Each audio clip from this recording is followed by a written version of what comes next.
My name is Ashley, and this is Let's Talk Dispatch. I do.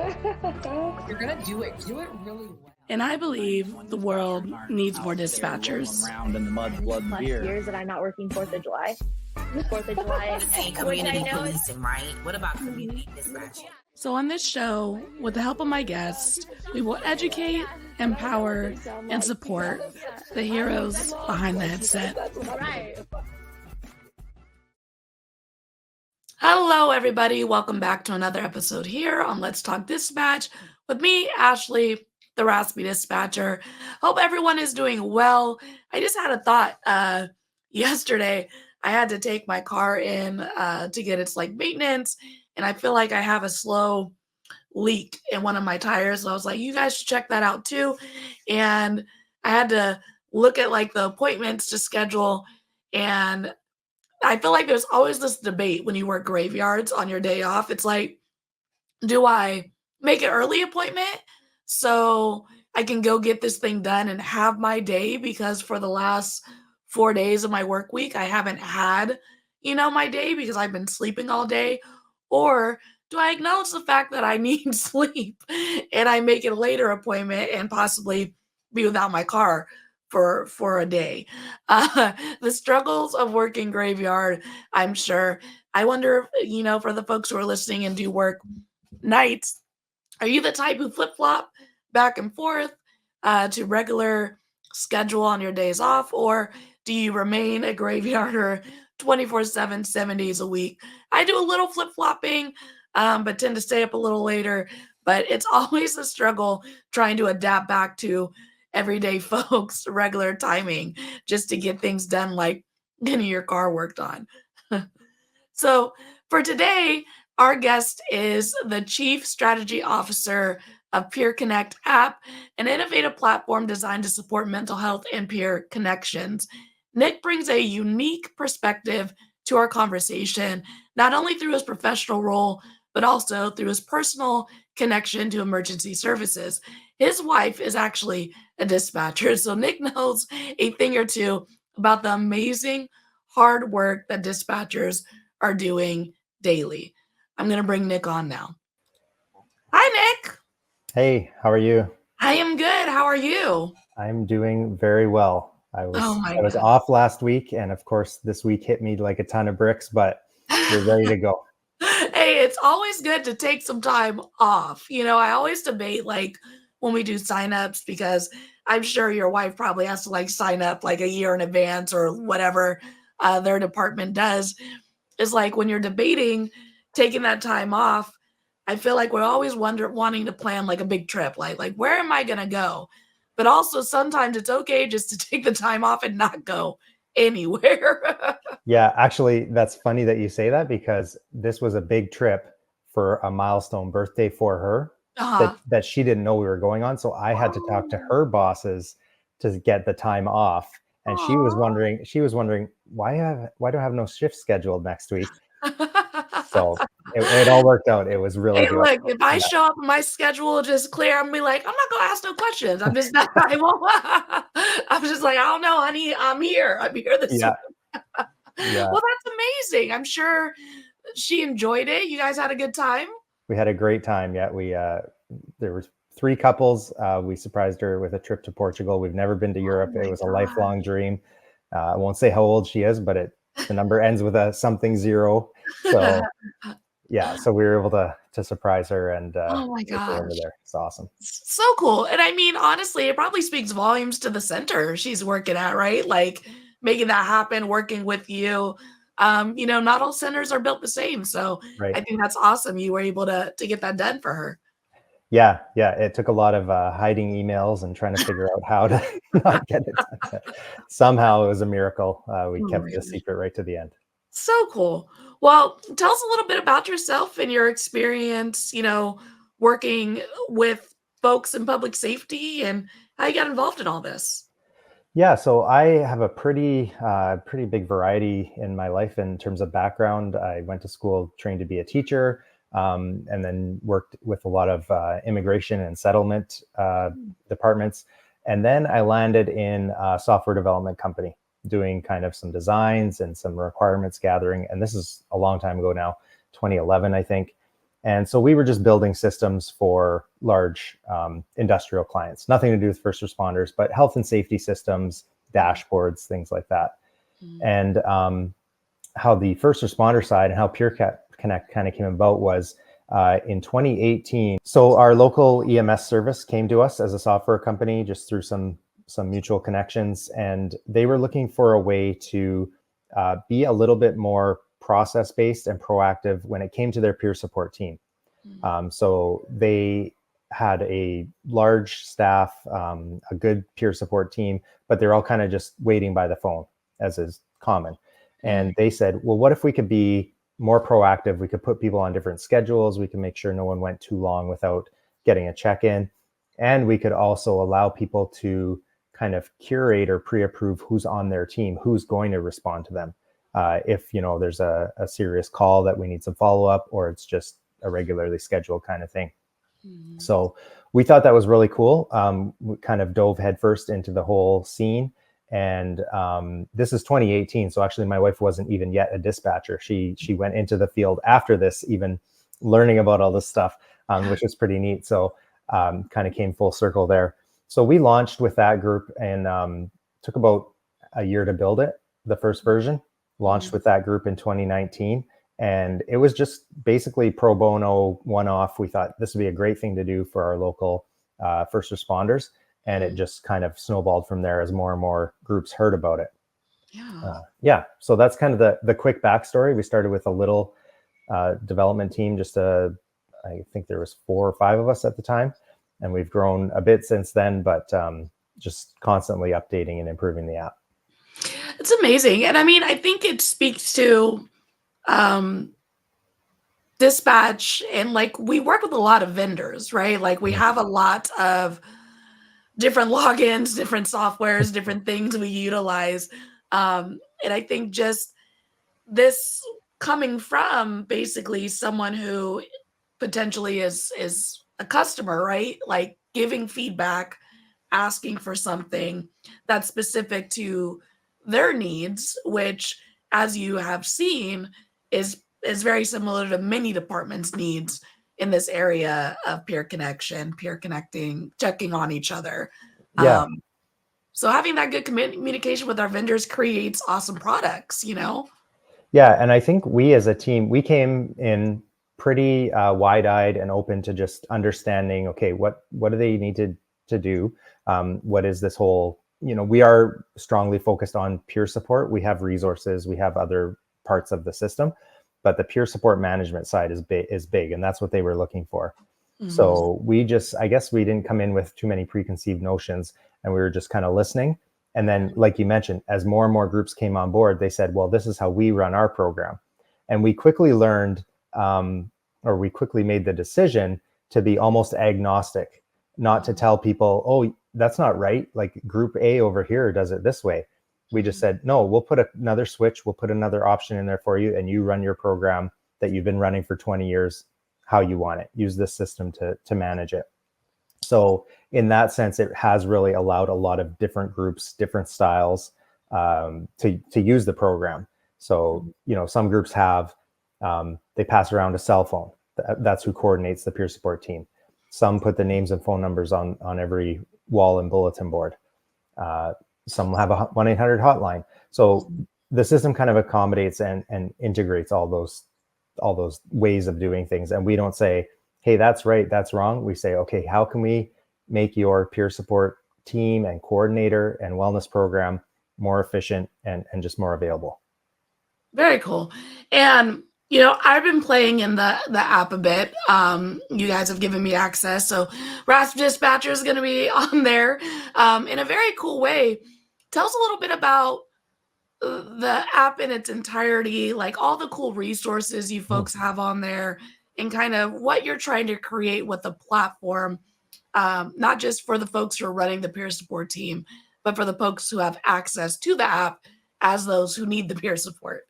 Yeah. So we also kind of in talking to people, there are some ways of doing things, or some, let's say, resources where you would go, okay, this is what our clinician says is good, so we're going to follow A, B, and C. But that may not work from California to Florida to Canada. There's different laws, there's different rules, there's just different availabilities of clinicians or hotlines or treatment centers. And so, as you might have seen, the way that we do resources is, let's say there's a clinician or your department has an EAP program. We make a profile page for that EAP program or for that clinician, and they kind of self-manage or custody that profile. And so what the department or the peer support coordinator or the wellness lead doesn't have to worry about is, did they change their address? Did they add a new clinician? What are their hours? What are their specialties? We call them ASPs, authorized service providers. They keep their stuff up to date. It's almost like a Yelp listing in the system. And so when you go to look up a resource, you'll see things that your department has endorsed, and you say, okay, well, that's the clinician that everyone here uses, or that's our EAP program. But that ASP has to keep their stuff up to date, or they actually get a little notification, hey, is your contact info, is your description still accurate? So it's a very dynamic kind of library. It's based on where the person's department is or where they are. So yeah, you can look by category, tags, keywords, look on a map, all that good stuff. But it's a very kind of crowdsourced and crowd maintained database that we have in the system. It's super cool. I mean, you're able to upload, for me, it's podcast episodes, right? Like, yep. I'm not a clinician, but I do talk to folks and talk to different companies that have these awesome resources for every type of first responder. So the fact that you folks are pulling from, we're peers, right? Like, I'm a dispatcher, and adding that access to folks who are using this platform, I think is a very awesome and innovative way of offering additional resources and additional sources for folks to pull on. Yeah, and our system is quite role-based, or it depends who you are, what you see. So what department you're a part of. Are you a spouse? Because spouses and family members have access to, and they could see things that are a little bit differently, because maybe they're access to the peer team, or maybe there's some support groups or resources that are more applicable to them. So it is a little bit smarter in that sense, in terms of, it's not just like everyone logs on the same and you just see the same kind of static stuff.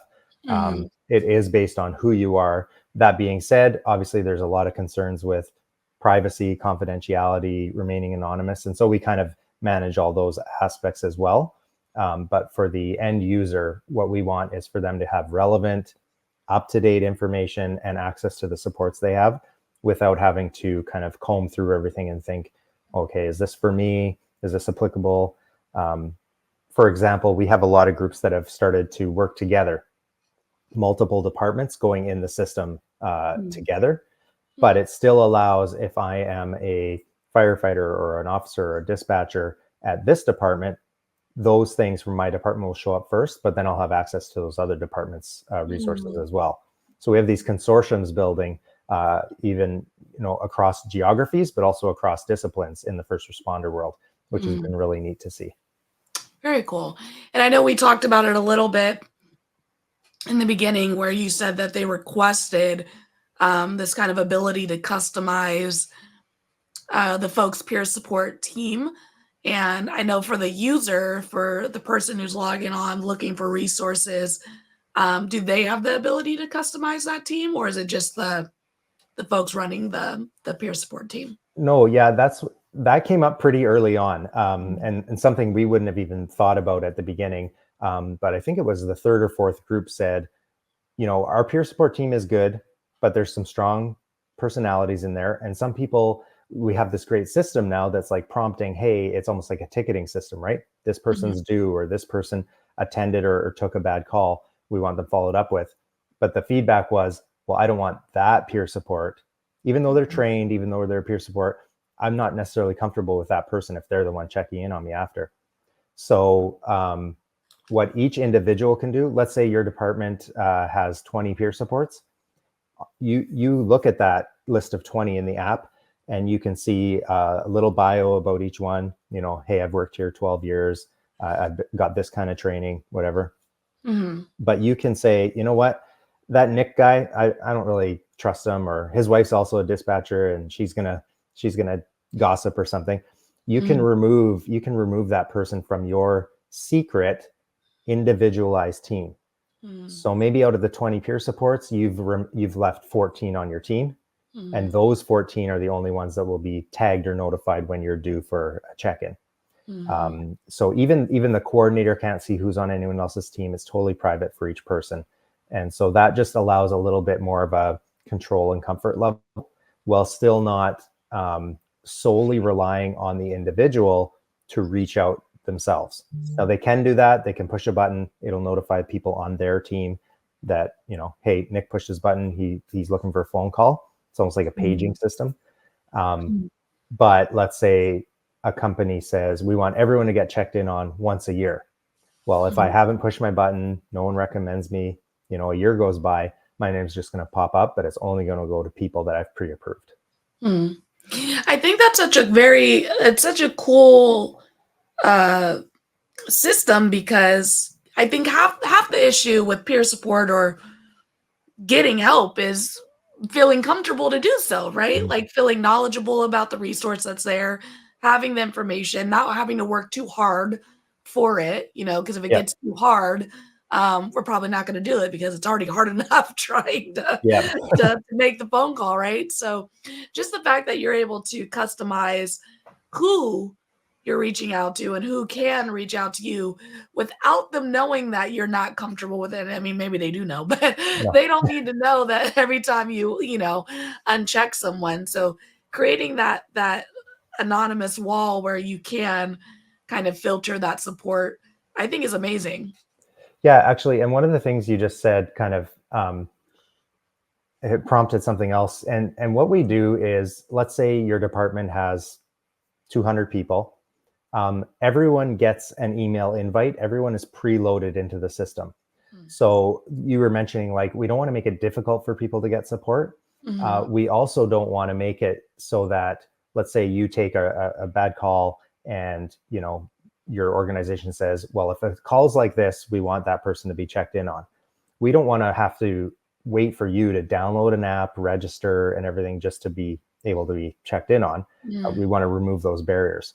So what happens is all 200 people are already in the system.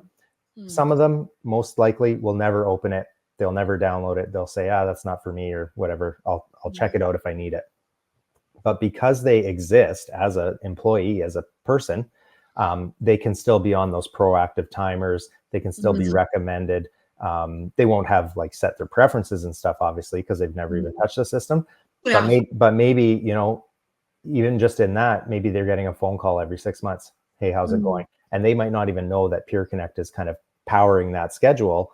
They just like, oh, it's kind of nice. I get a phone call every year or every 6 months out of the blue. How you doing, kind of thing. So a lot of groups are really finding that very valuable, because you're almost never going to get unless you mandate it, you're never going to get 100%, you know, downloads or activations of a wellness app. It's not Instagram. It's not TikTok. People aren't addicted. I'd love to say they're addicted to PeerConnect. They aren't, and they probably shouldn't be, right? Yeah. So it just allows the department to kind of have to put some policies in place, but then have a hands-off approach and just allow the system to run things, be proactive, and provide people, whether they've downloaded it or not, the same kind of level of care and support.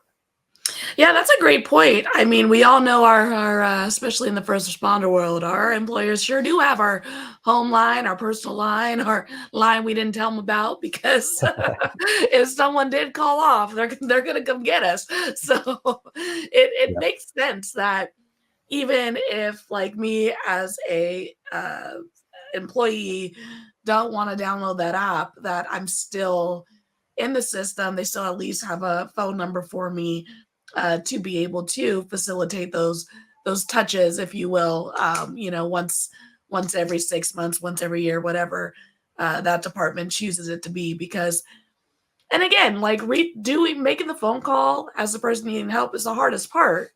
And if you're with this department for 2-3 years and you get that phone call consistently, twice a year, maybe the third year you're like, I'm gonna download this app, I'm gonna be Mm. more proactive, I'm gonna, I'm comfortable with this option, for my mental health, and it becomes more of a okay thing for someone who's maybe hesitant to participate.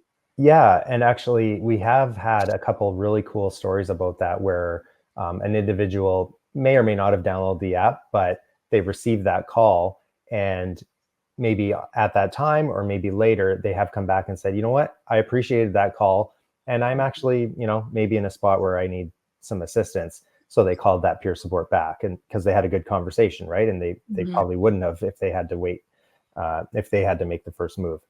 So that's been really neat, to see those things come through as well.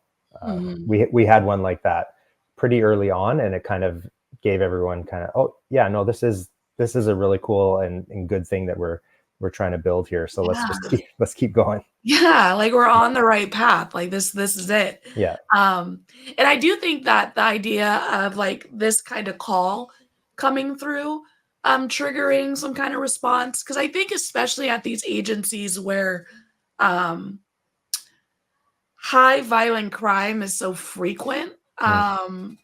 that it can become routine. Like, I mean, when I worked out in Sacramento, I worked a couple shootings a day, a shift. Right. I hear domestic violence multiple times throughout the shift. Like, it was just a reality in the place that we work that you're receiving constant calls Mm. that are high priority and violent. And then you hang up the phone, you answer the next call that's high priority and violent. So I think as an organization, as a people who work dispatch, like those things become normal and they're really not. No. Yeah. It's not normal. So just this idea that um these normal calls for that department kind of trigger some type of response, I imagine would be super helpful at these agencies who are constantly dealing with those types of calls. Yeah, and that's where there are some programs that exist, and we're either starting to integrate or actually starting to build some stuff on our own platform of, like you mentioned. So maybe a VSA in a lot of areas, like an opioid kind of riddled area. Mm, There's mhm, people, they get those calls all the time, so it's not like traumatic or anything. mhm, So even understanding what what should trigger that check-in, maybe it's a certain amount, right? So mm, maybe, hey, you've heard this call 5 times on the same shift, we better make sure someone just checks in on you. So there's a lot of kind of neat things in that. It's kind of a bit of mix of proactive and reactive, like early intervention, but also just keeping track of the types of things that someone has dealt with or experienced on the job, and then just making sure that taking it now into the PeerConnect side, where you have your preferences of who's going to call you, you have your preferred contact method, it's arm's length or it's totally separate from the department itself. So it's not like disciplinary, it's mm. just more friendly, peer led check-in. Yeah, very cool. Well, how can an agency reach out and bring Peer Connect to their first responders? Yeah. So what we usually do is, myself, there's a couple of us that really every day we just meet with agencies, and the first part of that meeting, just a Zoom or a video conference meeting, is just understanding what they have in place. Um, yeah, actually, this morning I met with a group that has no peer support team, has nothing in place, Mhm, and they said, they're interested in the app, but the app is not step one, right? mhm, Ours is a platform that helps you kind of um, implement and run the program. So a lot mhm, of what we do for those scenarios, is we connect them with other groups that were there maybe 2 years ago, that were mm, at ground zero, and then or maybe we connect them with some trainers or consultants, and we don't have anyone on staff or on the books or anything for that. We just say, mhm, okay, similar groups to you were in this situation, they use this trainer to help them get up and running, go mhm. talk to them, and then when you're ready, come back to us, or we'll help them along the way. Yeah. um, for groups that let's say larger groups or groups that have a peer support team, have a wellness unit, they could probably start using the system, in a few days after they meet with us. We just walk through, we say, okay, do you want to be proactive? What do you want these schedules to look like? Who's on your peer team? And we can get groups up and running very quickly, but usually it's just like a Zoom call, just to walk through the system, but also gather a lot of information. We're gathering a lot of information on that department or on that group, saying, what do you do that's similar to a lot? What do you do that's unique? Can we build that in? Can we flick a few switches and make it work for you right out of the box? We don't do as much customization anymore because, frankly, we've built in a lot of stuff. We have a lot of clients using it in all different ways. So usually we don't have to do much custom at this point. It's really just a lot of getting it dialed for them and looking toward a launch. Yeah. And I mean, it's probably a heck of a conversation because it's probably things they haven't thought of in regards to automated check-ins, right? Like, how often do we want to check in? How many calls, is it going to trigger this? And, so it's probably a really eye-opening conversation of how they do want to build their culture in regards to, wellness and PeerConnect. Yeah, sometimes it is a bit of, and again, we're not positioning ourselves as the experts on you should do this. We're just saying, here's what other groups are doing. Here's what the system makes possible, very, like, not easily, nothing's easy, but relatively simply. What do you guys want to do? We can get you going as you have things right now, no problem. But if you want to have some proactive schedules, or like you're saying, doing some of these automation things, then let's get you on board and let's look at what that looks like and make sure that, we're doing it in a safe way. But we'll usually, team up with a consultant or work with their wellness unit a lot to make sure that looks right for them. But yeah, we can get groups up and running relatively quickly, and it can do a lot of neat things. And I do appreciate the fact that if a organization's coming to you folks that are like, we have nothing, you're like, whoa. We're not here yet, Yeah. I think for folks who have peer support in their agencies and have, I don't know, grown up with peer support in their careers, I don't think they realize that there are a lot of places who don't have it. And it's still very much a myth in some places. What one day when we do XYZ. So I think it's great that folks who have not created that yet for their departments are finding you, because I think it means you guys are doing something right? They're trying to implement this thing and they're finding you guys and trying to bring them together. But I think it's awesome you're guiding them in the right direction as well. Yeah, and actually on kind of the less positive side, there are a lot of groups out there that have had peer support for a long time, and it's not really working for that group. Like there's just some things that aren't, whether it's the way they've always been doing it, or whether it's the people in place and people aren't comfortable talking, because those peer supports, maybe there's been a loss of trust or something. So we do get a lot of groups coming to us that are looking to revamp, looking to change the way they do things, and follow a model that allows people to have their own controls, have their own preferences, and kind of anonymizes a lot of this stuff. So that's another side or another type of group that has come to us quite often and said, we have peer support, but like no one calls, or we're just not sure. We're thinking, the team's kind of, we trained 30 people and now we're at 8, right? That happens a lot too. So we kind of work with them to say, okay, let's work in some of the models that we've seen other groups be successful with. This system will kind of be that foundation for you. And let's try and revamp and kind of, put peer support back in kind of the positive side for your group. The other side of that, or another part of that has often helped, is our system allows departments to pair up with other departments.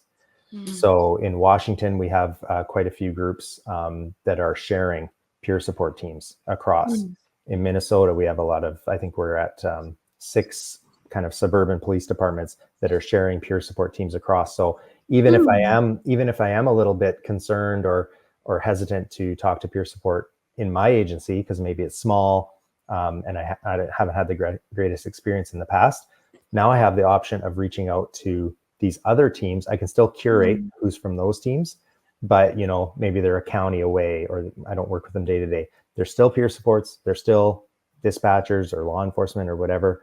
They got the training, but they're not internal to my department of 40 people, right? So we've seen that really growing in the last year or so. We had to make a lot of changes to our system to allow that, but now we have a lot of departments coming together, whether it's within the same city or county or a couple neighboring groups creating these consortiums. So that's been really neat as well, because it kind of helps small and large groups work together too. Heck yeah. And I mean, like, I think what happens a lot for first responders in regards to like going out and seeking help or assistance, like mainstream therapy and all that, is like there's this lack of understanding because the world that we operate in is just so wild. Like it's just a weird job. It's a weird place. We deal with like tough things. And so a lot of times, like when you go out of, into the real world looking for assistance, there's a gap that comes up. So when you're creating connections, peer connections, with folks who get it, who do it locally, but you create that block where there's a little bit of a gap, so you feel comfortable not talking to your, direct coworker. I think it just creates more space to seek help. Yeah, exactly. And so we have these regional models. We have a lot of states we're working with right now. We have launched in South Carolina through the state dispatchers, coroners, law enforcement, fire, EMS, everybody. It's actually state funded. Any department in South Carolina can come on board the PeerConnect platform and instantly have access to a lot of different peer support groups and resources and all the other good stuff that's in there. But you can now create your own kind of peer team that is going to be responsive to you, but they could be cross-state, which is really cool. Very, very cool. Well, can anyone use PeerConnect, or is it only departments? We are getting there. That's our goal, is for that just an unaffiliated first responder that works at a department that we're not contracted with or aren't clients with. We are hoping to soon have a good experience for those people. Now, anyone can download the app, but it's going to feel slightly empty, or like you won't have all the features because a lot of those are department dependent, right? So you will have some access, some resources, some things in there, but you won't have a peer team unless you are in one of those states that we either are up and running or will be. So that is our goal, to have more of these regional or third-party peer teams, so that people in those areas can just join as a single person and experience like the full app experience. So we're getting there. Awesome. Yeah. Well, very cool. Well, one of the things that I ask everybody who come onto the show, it will be a little different for you because you don't directly work as a first responder, but I think you have visually seen and talked to and experienced what folks deal with in public safety. And what advice would you give someone who is considering getting into public safety? Yeah, I would say it to me, from what I've observed and in my house and amongst friends and everything that are in that realm, it is important to take care of yourself. It is super rewarding. I think the general population, despite what you may hear, I think is very appreciative and has a lot of respect for first responders. And so I would say not to feel alone, or that the work you do isn't very important and meaningful. I think it's the backbone of our society, basically, and we need more of them. We need really good ones that take care of themselves and are in it for the long term. Don't get burned out or turned off, shorter career than they should have. So that's what I would say in seeing it kind of firsthand, secondhand, whatever you will. But that'd be my encouragement, I guess. Awesome. Well, Nick, thank you so much for coming onto the show and chatting about this awesome app. I really enjoy hearing about companies finding different ways to take care of the first responders and really build community. So awesome stuff. And I appreciate you coming on the show. Yeah. Thanks so much for having me. It was really good chat. And yeah, I'm sure we'll see you around the podcast and conference circuit soon enough. Awesome. I'll be right back with you, Nick. All right, everybody, that was another amazing episode here on Let's Talk Dispatch. I have been playing in the PeerConnect app, and we'll be posting our podcast and our resources on that platform as well. Generally, like, I love hearing about different ways and resources that are available for our first responders, and just the ability to create a comfortable peer support circle that PeerConnect has created is an awesome resource. So we're going to include all the links to their socials, their website, and all that contact information in the description of this episode. So if you are looking to learn more about the app, revamp your PeerConnect peer response team, you can do that by reaching out to PeerConnect and the folks over there and Nick. So make sure to check them out. Make sure to hit that subscribe button. And of course, until next time, stay raspy, everybody. Thank you for listening to Let's Talk Dispatch podcast. Don't forget to hit that subscribe button. You can find us wherever you listen to podcasts, including Apple Podcasts and Spotify. If you're interested in becoming a guest on the show, or maybe even submitting your own story, you can do all that and more at theraspydispatcher.com. Until next time, stay raspy.